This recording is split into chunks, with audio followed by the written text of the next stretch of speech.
dans les urines telles quelles.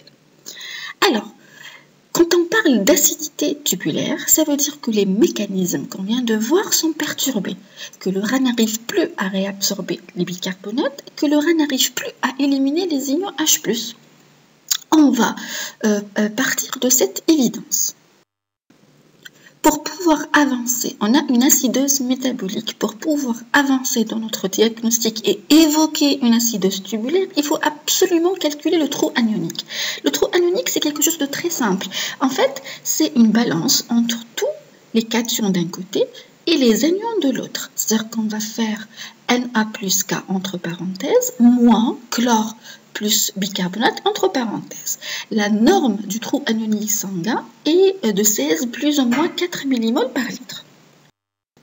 En cas d'acidose métabolique tubulaire, les mécanismes sont bien connus. Ça veut dire que les tubes ne fonctionnent pas. Il ne réabsorbe pas le bicarbonate. On a vu que le rein intervient sur 3 niveaux. Il réabsorbe le bicarbonate et il élimine les ions H+, par les acidités titrables et non titrables. Donc, premier mécanisme possible, c'est que le rein ne réabsorbe plus les bicarbonates. Donc, il y aura une fuite urinaire de bicarbonate. Et on aura une diminution de la présence sanguine des bicarbonates. Donc, qu'est-ce qui va se passer? L'organisme, pour maintenir un trou anionique normal, il va augmenter la chlorémie. Donc, ici, on a une diminution de bicarbonatémie, une augmentation de la chlorémie et un trou anionique normal. L'autre éventualité, c'est que le rein n'arrive plus à éliminer les ions H+, par les acidités titrables ou non titrables. Donc le H+, va augmenter dans le sang. Et c'est très dangereux pour les cellules. Ce qui va se passer, c'est que les bicarbonates sanguins vont tamponner ces ions H+, ce qui va entraîner une diminution importante des bicarbonates dans le sang. Et de la même manière, on aura une diminution de la bicarbonatémie, augmentation de la chlorémie pour maintenir un trou anionique normal. Autrement dit, n'importe la cause de l'acidose tubulaire, elles sont toujours à trou anionique sanguin normal hyperchlorémique. Il faut que vous l'intégrez. Deuxième, il faut calculer le trou anionique urinaire. C'est la même chose, c'est les cations d'un côté, les anions de l'autre. La norme de trou anionique urinaire est de 30 millimoles par litre. On va utiliser une information en physiologie pour pouvoir avancer. Vous savez que le NH4 est quelque chose de chargé, il est chargé positivement. Il ne peut pas être éliminé tel quel dans les urines. Il doit être en couple, et lui c'est un cation, il doit être en couple avec un anion. Donc le NH4+, est éliminé avec le chlore dans les urines. Et on va utiliser cette information de physiologie pour pouvoir expliquer la suite.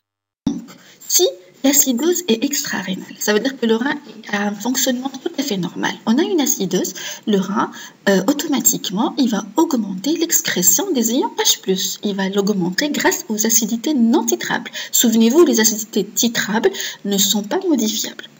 Donc, il va augmenter le NH4+, en grande quantité. Et comme le NH4+, est éliminé dans les urines avec le chlore, donc on aura une augmentation du chlore dans les urines.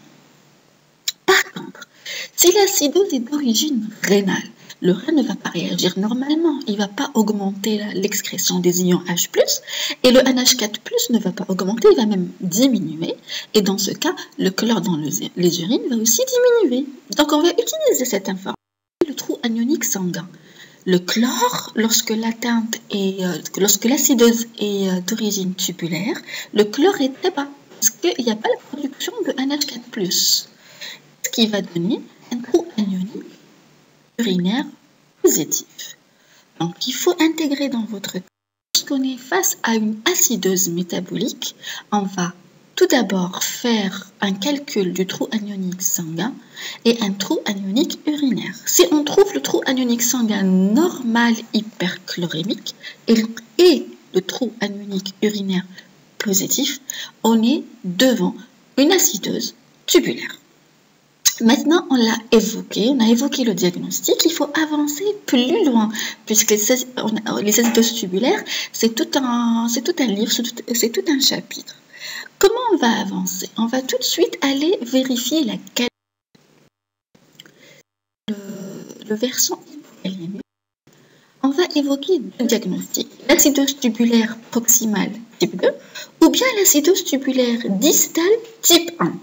Donc, lorsqu'on arrive à évoquer une acidose tubulaire, la prochaine étape, c'est de vérifier la kaliémie. Si on est en situation d'hypokaliémie, on est face à deux éventualités. C'est soit une acidose tubulaire type 2, soit une acidose tubulaire type 1. Maintenant, pour avancer, il faut comprendre, il faut savoir qu'est-ce que ça veut dire acidose proximale, qu'est-ce que ça veut dire acidose distale type 1.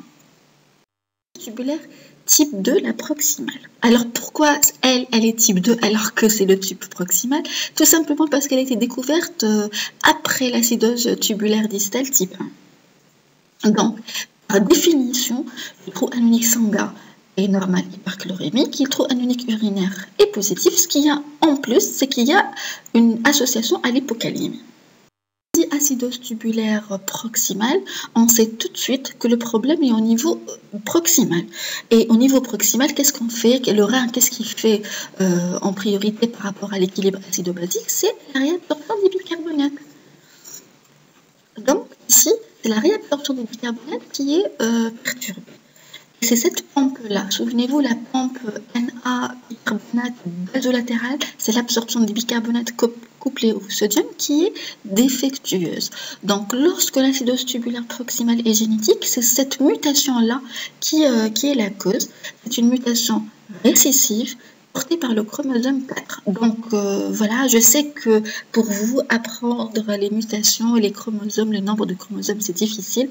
Quand j'étais résidente, comment je l'ai apprise? En fait, je voyais la pompe, il y a 3 molécules de bicarbonate, une molécule de sodium, donc 3 plus 1, c'est 4, et voilà. C'est une technique de mémorisation. Alors, il faut savoir que dans l'acidose tubulaire proximale, l'absorption n'est jamais nulle. L'absorption des bicarbonates au niveau tube proximal n'est jamais nulle, parce que si elle est nulle, c'est incompatible avec la vie. L'embryon ne passera jamais à l'état fœtal et c'est une mutation, une pathologie mortelle. Donc, dans les acidoses tubulaires qu'on voit, nous, les viables, c'est des acidoses tubulaires avec diminution de l'absorption, diminution du transport maximum des bicarbonates. Ça veut dire qu'au lieu d'absorber 99,9% chez le sujet normal, ces sujets-là vont absorber 70%, 60%, 40%, ça dépendra de la mutation. Donc, une diminution du transport maximum des bicarbonates va entraîner une bicarbonaturie. Cette bicarbonaturie va entraîner une diminution de bicarbonate dans le sang, ça c'est sûr. À un moment donné, le taux de bicarbonate dans le sang, donc c'est le taux qui est filtré, va être exactement le taux que je peux absorber. Donc il y aura un état d'équilibre. C'est-à-dire la quantité que je filtre est exactement celle que je peux absorber. Et le patient va rentrer dans un état d'équilibre. C'est pour ça que ces patients ont généralement une symptomatologie frustre, qui sont compatibles avec la vie, ils vivent leur vie, il n'y a pas de souci. Donc, c'est une situation d'équilibre, ils sont légèrement en acidose et ils ont d'autres symptômes qu'on va voir tout de suite. Une légère acidose et c'est tout à fait compatible avec la vie. Généralement, c'est les personnes qu'on voit, c'est des personnes qui mangent énormément, qui ne grossissent pas. Bon, il ne faut pas quand même rentrer dans la paranoïa, mais ces personnes-là sont comme ça, ils mangent parce qu'ils sont en acidose en continu. Donc, puisque cette molécule et ce transport est pathologique, il y a une mutation, une activatrice de cette pompe, il faut savoir que cette pompe n'absorbe pas simplement les bicarbonates, c'est une réabsorption couplée, bicarbonate-sodium. Donc les patients ne vont pas réabsorber le bicarbonate, certes, mais aussi ils ne vont pas réabsorber le sodium. Mais comme on sait, au niveau du tube proximal, pratiquement 60% du sodium est réabsorbé au niveau du tube proximal, on aura, même s'il y a dans le tube qui vont suivre, c'est-à-dire dans le distal et dans l'anse de Halley distal et collecteur, il y aura une réabsorption plus importante. Ça ne sera jamais suffisant pour compenser la perte au niveau du tube proximal et on aura une déshydratation extracellulaire. Donc, le sodium qui n'a pas été absorbé au niveau du tube proximal va suivre son chemin vers le tube collecteur. Principal du tube collecteur, qu'est-ce qui va se passer? Il va augmenter son travail pour pouvoir pallier à cette fuite sodium. Donc, en conséquence, comme il va travailler en outrance, le prix à payer est une perte plus importante de potassium.